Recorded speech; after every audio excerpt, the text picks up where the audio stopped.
자, 지금부터 2023학년 수능 물리학원 11번 굴절의 법칙 전반사 문제를 풀어보도록 하겠어. 한 3, 4등급 수준의 문제고 해마다 나오고 있네. 이번에도 평행하게 나왔어. 자, 선생님이 기초가 좀 부족한 학생들이나 물리학 처음 하는 학생들을 위해서 보충을 좀 하면서 문제를 풀도록 하겠어. 자, 문제를 살짝 보자. 자, ABC 세 매질이 있는데 단색각 P가 AS B로 세타1, 여기 입사각이다. 세타1으로 입사해서 굴절이 됐어. 굴절각. 그 다음에 다시 BSC로 요게 입사각 세타 C로 입사를 했네. 자, 근데 요 각이 세타 C가 인계각이라고 돼 있네. 자, 나는 반대로 P가 CSB로 이렇게 입사를 했습니다. 요게 입사각 굴절각. 그 다음에 다시 BSA로 입사각 굴절각 세타 2로 튀어나온다. 자, 그럼 우리 굴절의 법칙 복습을 해보도록 하자. 자, 굴절의 법칙에서 여러분들이 좀 기억해야 될 그림이 공기에서 물로 빛이 입사할 때 어떻게 그림이 변하는지 좀 기억을 해야 돼. 자, 매질의 경계면에 수직인 선을 이걸 법선이라 그러고 법선과 이루는 각 요거를 이제 우리는 입사각이라 그래. 요걸 쌤 세타1이라고 써볼까? 자, 공기에서 물로 굴절이 될 때 빛이 이렇게 꺾이나 이렇게 꺾이나 그건 기억을 좀 하고 있어야 돼. 이렇게 꺾인다. 그래서 요게 굴절각이고 굴절각이 조금 작아졌지. 그래서 여러분들 눈에 요 매질, 쌤이 요거 매질 1번 매질, 2번 매질을 둘게. 그럼 1번 매질, 2번 매질의 특징을 한번 써보자. 요 각이 조금 여러분들 눈에 크게 보이지? 요 각이 좀 작게 보인다, 그지? 그래서 매질 1에 대한 매질 2의 상대 굴절률을 N1, 2 이렇게 쓰기로 했어. 자, 요걸 어떻게 정의했냐면 매질 1에서의 빛의 속도, 매질 2에서의 빛의 속도의 비로 물리학자들이 정의를 했습니다. 자, 쌤이 앞에서 문제 풀어줄 때 속력은 진동수 곱하기 파장 요 식을 하나 가르쳐줬지. 근데 매질에서 굴절이 될 때, 매질 서로 다른 매질에서 굴절이 될 때 진동수는 쌤이 불변이라고 그랬어. 왜?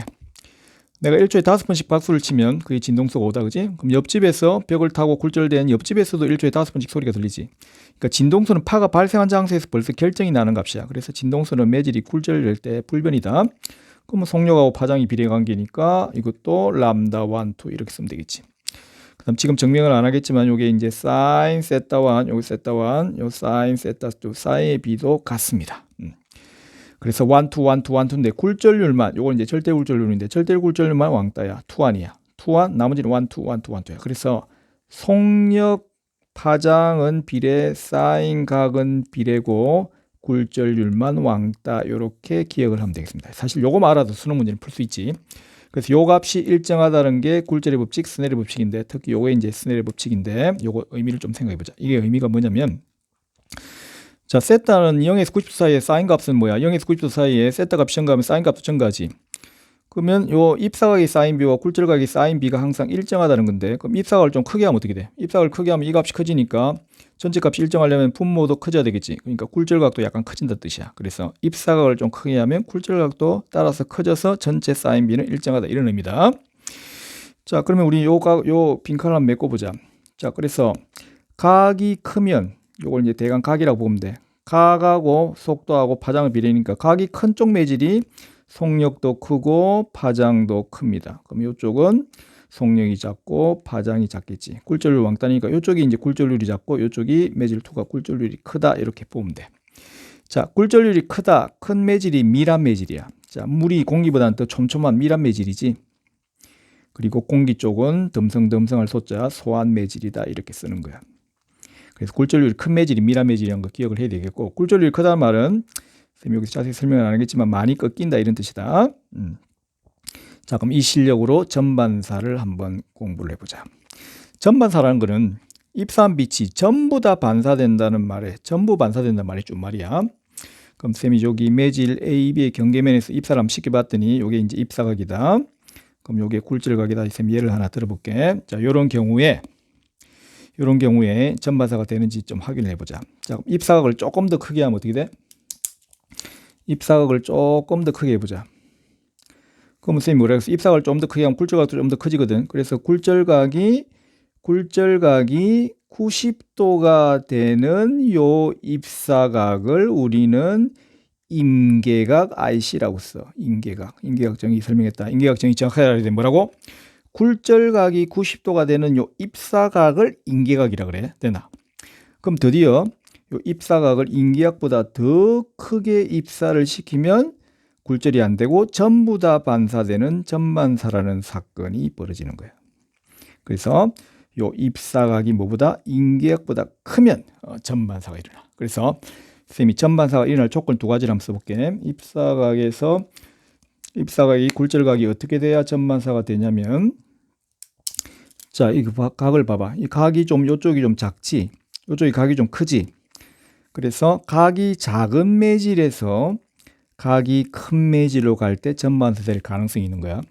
그럼 쌤이 이거 쭉 써놨지. 각이 작은 매질이면 속력이 작은 매질에서, 다른 말로 바꾸면 속력이 큰 매질로 갈 때 전반사가 가능한 거고, 파장이 작은 쪽에서 파장이 긴 쪽으로 갈 때 전반사가 가능한 거고, 굴절률 왕따라 그랬지. 굴절률이 큰 매질에서 굴절률이 작은 매질로 갈 때 전반사가 가능하고, 다른 말로 바꾸면 또 뭐지? 밀한 매질에서 소한 매질로 갈 때 전반사가 가능하다. 요걸 이제 기억을 하고 있어야 돼. 다 같은 말이야.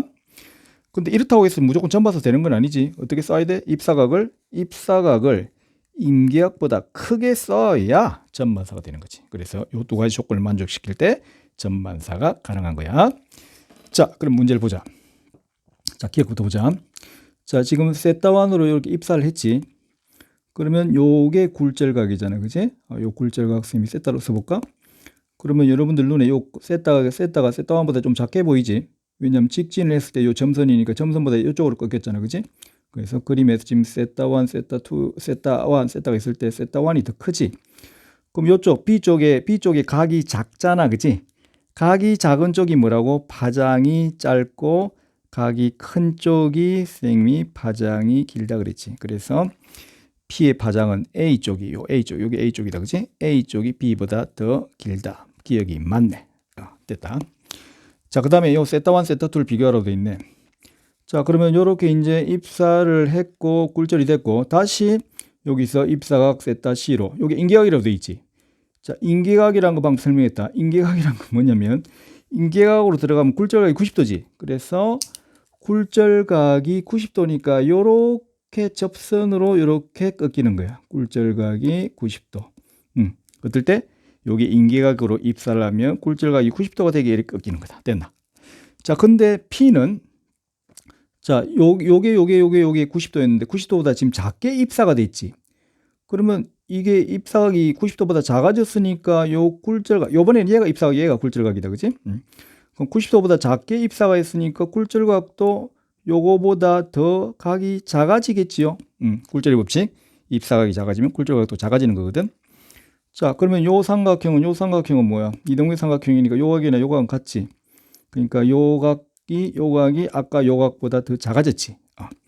그러면 마찬가지로 입사각이 얘보다 작아졌으니까 굴절각도 얘보다 작아지겠지. 이게 스네일 법칙이야. 됐나? 자, 그러니까 세타2가 세타1보다 더 작아졌네. 그러니까 얘는 틀렸네.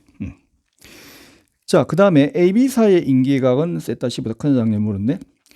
자, 지금 요 BC는 요게 이제 입사각이 인계각이 됐으니까 굴절각이 90도지만, 여기는 봐봐. 여기는 예를 들어 빛이 이렇게 들어서 이렇게 나올 때 할 때 요게 입사각이고 요게 이제 굴절각인데, 자, 아직 전반사가 전혀 안 됐지. 그러면 전반사가 되려면 각을 점점 어떻게 해줘야 돼? 크게 해줘야 되거든. 그럼 쌤이 그림을 한번 그려볼게. 입사각을 점점 크게 해서 각을 뭐 요렇게 입사시키면 드디어 뭐 굴절각이 90도가 되는 요렇게 전반사 되기 바로 직전 그 상태까지 가겠지. 그래서 굴절각이 90도가 될 때의 요 입사각을 인계각이라 그래. 요게 이제 새로운 인계각이라. 알겠나? 그러니까 요 새로운 인계각은, 자, 요건 이등변 삼각형이니까 요 각은 세타 C하고 같지? 그러니까 세타 C 다시가 여기 세타 C보다 더 커야 되지. 그지? 얘는 각을 더 크게 해줘야 전반사가 가능하겠지. 그래서 AB 사이 인계각은 세타 C보다 더 커야 되겠네. 그래서 이것은 틀렸습니다. 답은 1번 기억이 답이 되겠다.